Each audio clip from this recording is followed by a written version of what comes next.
علامہ اقبال علیہ رحمہ نے ایک شکوہ بیان کیا ہے ابو جہل کا، جو اس نے کعبے کے پردے کو لٹک کر کے پکڑ کر کے زاروں کے تار رو کے اللہ سے کیا ہے، اور شکوہ حضور کا کیا ہے رب سے۔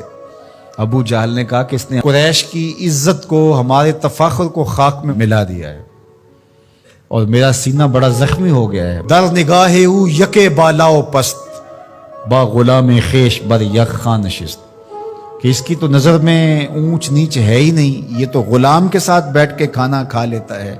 تو اگر یہ دین یہ لے کر آیا ہے تو پھر قریش کا وقار کدھر جائے گا؟ یہ کعبہ کے پردے سے لپٹ کر کے اللہ سے شکایتیں حضور کی لگا رہا ہے ابو جہل۔ اللہ اکبر۔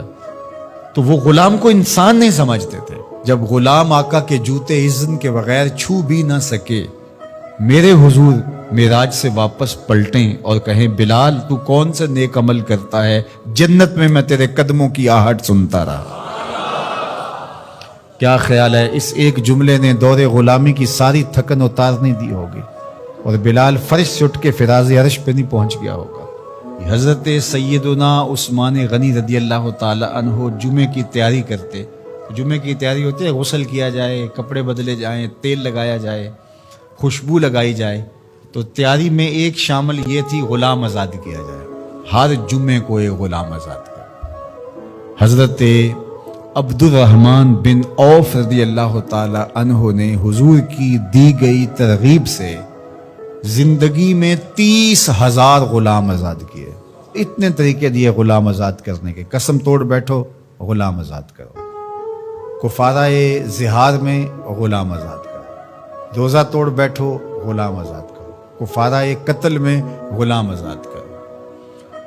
ویسے ترغیب دی تو آج دیکھتے ہیں کہ غلام نہیں ہے۔ اسلام نے اتنے طریقے دیے، اور کافر کو بھی آزاد کرنے کا ثواب ہے، مومن کو بھی آزاد کرنے کا ثواب ہے۔ لازمی نہیں کہ مسلمان غلام کو ہی آزاد کرو، کافر غلام ہے تو اس کو بھی آزاد کرو، اس کا بھی تمہیں ثواب ملے گا۔ ایک جان کو آزاد کرنا ہے۔ اور پھر ہوا کیا کہ مسلمانوں نے غلام آزاد کرنے شروع کر دیے۔ آدھی دنیا غلاموں سے بھری ہوئی تھی، آدھی آقاؤں سے بھری ہوئی تھی۔ اب غلام آزاد ہو گئے اور وہ امتیاز بندہ ہوا کا ختم ہو گیا۔ ایک صالح پاکیزہ معاشرت وجود میں آئی، اور وہ وقت زمانے نے دیکھا کہ حضرت عمر رضی اللہ تعالی عنہ نے مکے کے گورنر کو بلایا کسی کام کے لیے مدینے۔ تو انہیں پوچھا کہ اپنے پیچھے کس کو اپنا قائم مقام گورنر بنا کے آئے ہو؟ تو انہوں نے کہا ابن ابزے کو۔ انہوں نے کہا یہ ابن ابزے کون ہے؟ میں نہیں جانتا۔ کہا یہ ایک غلام ہے۔ تو کہا یہ غلام کو گورنر بنا آئے ہو؟ کہا کہ وہ قرآن جانتا ہے۔ تو حضرت عمر رضی اللہ تعالیٰ عنہ نے کہا مجھے حضور کا فرمان یاد آ گیا، یہ قرآن لوگوں کو پستیوں سے اٹھا کے بلندیوں تک لے جائے گا۔ غلام گورنر بنے۔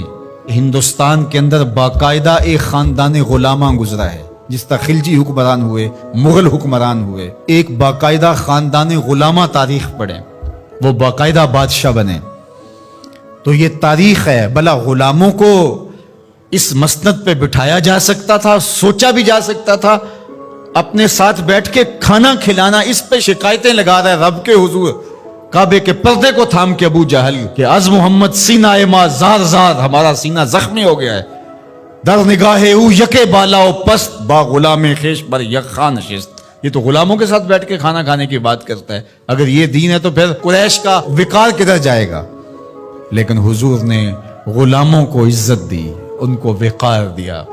اللہ اکبر۔ انسانیت آزاد ہی میلاد والے رسول کے صدقے سے ہوئی۔ انسان غلامی